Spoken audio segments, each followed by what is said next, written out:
The world is changing rapidly, with power struggles marking the 21st century. Today there is immense competition among the stakeholders to dominate the world. The competition has led to the formation of various blocs, whereby all states are vying for a greater share of the pie. It also leads us to the question, who amongst them holds the greatest power?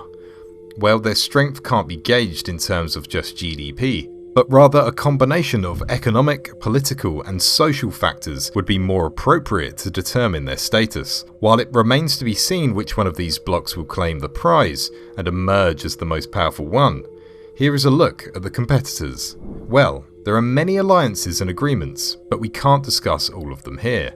So, we'll limit our focus to just the main contenders: ASEAN, BRICS, EU, and USMCA. The first among them is ASEAN, which comprises Southeast Asian nations, including Malaysia, Vietnam, Brunei, Singapore, and the Philippines. These nations are known for rapid economic growth and possess massive export potential through their capacity for large-scale manufacturing. Also, states with ASEAN have a knack for digital innovation. On the other hand, there is BRICS, which has been in the news lately due to its untapped potential and expansion. This bloc consists of Brazil, Russia, India, China, and South Africa primarily, but its membership has been extended to others as well. BRICS comprises states with massive economic potential. It mostly includes developing states, including those that are rising rapidly. Then there is the EU, which hardly needs any explanation, as it's one of the most successful associations in the world, and perhaps the most integrated one as well. EU states have a common market, currency and legal framework, which allows them to be closely knit. They also focus on sustainability, besides pursuing advanced technologies. Lastly, there's the USMCA, an alliance of North American nations. Located in close proximity to one another, they share economic interests. This agreement is meant to bolster economic ties. ASEAN boasts a robust GDP growth rate and exports amounting to trillions of dollars, alongside a sizable investment volume. BRICS too has a good GDP growth rate, courtesy of the rising stars India and China. It also boasts a significant trade volume and ample foreign direct investments, FDI. The EU's growth rate is moderate, but the association boasts an excellent trade record. The stability it offers allows it to attract investments in high-value sectors. Lastly, the USMCA boasts a decent GDP growth rate as well. Its trade volume is substantial, courtesy of the US, and it attracts significant investments as well, especially in innovative sectors. The internal disparities of these blocs can also affect their performance. This is due to the inequality that exists within them and the difference between the economic potential of each state. Similarly, not all states are equipped to handle external shocks, and some are more vulnerable than others. ASEAN usually favours dialogue and cooperation and favours conflict resolution through peaceful means by avoiding military alliances. States within this bloc balance ties with both the US and China. While the US is a major security partner, these states have strong economic ties with China. They also exercise their soft power through the promotion of their rich culture and by catering to tourists. BRICS, on the other hand, is an economic alliance and has limited capacity for security partnerships and resolving conflicts on the global stage. While BRICS pose as an alternative to the traditional West-led order, some states within it still have strong ties with the US. Lastly, the diversity of cultures and the influence they have on the global community allow this bloc to exhibit its soft power potential. EU is an active player in global politics and often engages in diplomacy and security alliances to resolve conflicts. While the EU strongly aligns with the US in terms of its values, it also maintains a strong economic relationship with China. The EU has sizable soft power through the global acceptance of the values it champions and its prominence on global forums. Lastly, the USMCA does not have a political role and is largely confined to economics. It is dominated by the US, and the states within this alliance largely stick to its stance. Thanks to the global position of the US, the soft power potential of this bloc is huge.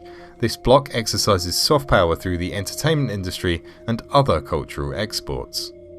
Some ASEAN states have strong education and healthcare systems and perform well on social development indicators. Others, however, lag behind. So this disparity is there. Compare Singapore and Myanmar and you'll have your answer. Moreover, there are initiatives, but implementation varies from one state to the other, thus causing this inequality to persist. While the focus is on growing economically, sustainable development is a trade-off. As environmental pollution, deforestation, and rising inequality are direct consequences of growth. BRICS has a similar issue. While Russia and China have made progress in education and healthcare sectors, others continue to struggle. Besides, BRICS states are among the leading contributors to environmental degradation, and while certain initiatives are there, they are comprised at the behest of economic growth. With that said, the policy is shifting and moving towards sustainability. EU does well in terms of education, healthcare, income equality, and environmental preservation. Given its composition, it maturely handles social and environmental challenges. It also balances growth with sustainability. The USMCA has internal disparities. While the US and Canada perform well in terms of these indicators, Mexico lags behind. The environmental record also fluctuates, and national policies take precedent when it comes to balancing growth with sustainability. The current power dynamics can be disrupted with the formation of new geopolitical alliances and the breakout of new conflicts. Moreover, technological breakthroughs, including alliances meant to facilitate the sharing of technologies, can also play a significant role in this regard. The changing climate may also push states to make certain decisions in pursuance of their interests. Similarly, due to socio-economic or environmental reasons, there could be demographic changes through migrations, leading to changes at the domestic level. Lastly, politics is all about opportunities, and the emergence of new economic powers or regional blocs can never be ruled out. So, there will always be wildcards out there. ASEAN's strength lies in its economic potential and strategic location, whereas its weakness is the disparity that exists within, especially in terms of political systems and economic status.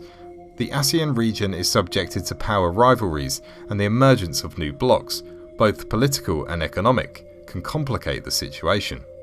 BRICS comprises fast-growing economies. The geopolitical influence of its states also plays a significant role in bolstering its strength. However, the political instability of some member states and the diverging interests between the alliance can weaken the alliance. Moreover, BRICS' status as a counterbalance to the global system led by the West may subject it to rivalries. EU enjoys unmatched economic integration and social cohesion within the Union. This allows the association to present a unified front and exercise ample political influence. The alliance's core weakness is the emergence of economic disparities, rising nationalism, and the absence of a unified military force. However, as long as the EU remains committed to its principles, it can handle global economic shocks and compete with the other blocs. Moreover, the role played by EU states in resolving international disputes allows it to handle the pressures stemming from global power struggles. Lastly, there's the USMCA, wherein the cross-border trade between the three countries with minimal tariffs allows them to enhance their industries and other economic sectors. The core weakness of this alliance is its limited scope. The alliance does not pay ample attention to security and environmental issues and does little to address internal imbalances. The alliance is merely for the benefit of economic relations between the three states and does not compete with the other blocs in the same scope and breadth. We can't say for sure which one of these blocs will emerge victorious in their quest to dominate the world.